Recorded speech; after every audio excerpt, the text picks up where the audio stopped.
So the Mac setup is actually fairly easy to do, and compared to Windows, it's not terribly different, aside from a few of these settings are automatically chosen for you based on the version of Windows you have.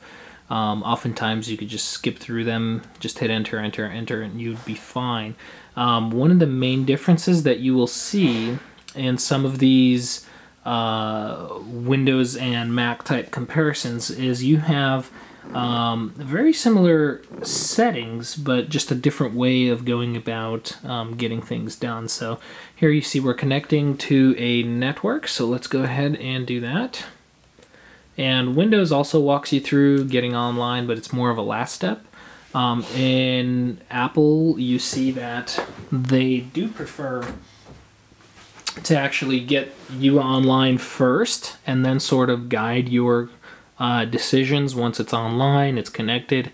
And now with Windows 10, they also try to do the same thing where they will try to do just as much tracking. They will try to get you on Microsoft's Hotmail online accounts type of thing. Same thing as with your Apple ID and that type of stuff. So we're not going to transfer any files, but there's the option of transferring information from an existing Mac or a backup from a Mac, or another startup disk if you have one from your old Mac, from a Windows PC, or not transfer anything, which is what we prefer.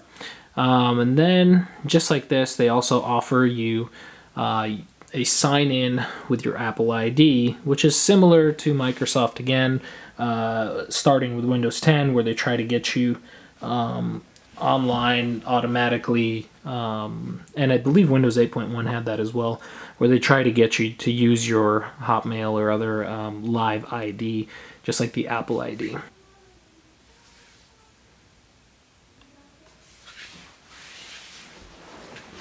Once you have signed in with your Apple ID, you must hit allow on your device if you have two-factor authentication activated, and then you go ahead and just enter those key digits and you're good to go. This is definitely a little more secure than what we see in Windows. I don't know that Live ID allows two-factor authentication or even offers it for when you're setting up your computer. So let's keep on going. To hit the next step, all you need to do is just throw in full name, make an account name, and just keep going from there. Very easy process. You do see where it asks to use your time zone based on your current location. That is something you can do in the newer Windows as well, but people find it creepy when Microsoft asks for it, but not creepy when Apple asks for it, even though we've been using iPhones for so long and give them much more information than your PC ever had. The creepiest part starts in because we're banking a lot more and that type of thing on a desktop PC computer or laptop, as opposed to an iPhone or something along those lines. So I think that's where the difference comes in. Apple offers something called a Keychain for tracking your passwords and credit card information. It's not something Microsoft was offering. I don't believe they still have it in Windows 10. They may already, but it's definitely not part of the setup process. FileVault disk encryption. Microsoft does offer as well CryptoLocker on their hard drives as well, but it's definitely not something that we, I guess, see too often where it's implemented on a Microsoft type of thing. Here it's very seamless. You never have to think about it, never have to, you know, do anything with it type of thing. So another good little feature, and supposedly doesn't affect the performance very much either. I will deselect this for mine as I do video editing, and it can always be turned on later on also. Just like in Microsoft, Apple does use diagnostics data and crash data and all that kind of stuff.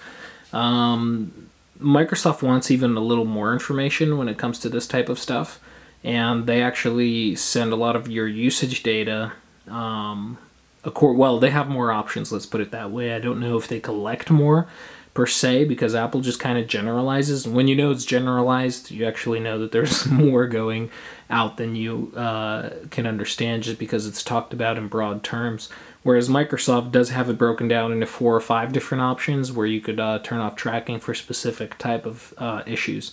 Maybe Microsoft felt that instead of completely turning this feature off, people might be able to leave a couple on that they felt more comfortable with, and they'd still be able to get some marketing data. Once you're complete with this, it goes ahead with setting up your Mac with the options you've chosen. And this actually is a lot faster than on any Windows machine, as far as we've seen. And let's just get this a little straighter over here, if I don't mess it up. And you are greeted right with your desktop, and you are ready to go. So that is all there is to it. Take care, everybody. Thanks for watching this video. I appreciate your comments, likes, and everything else. And I hope that you enjoyed this video. Give it a thumbs up if you liked it, a thumbs down if you didn't, and give me a follow if you appreciate my videos. Thank you, and have a wonderful day.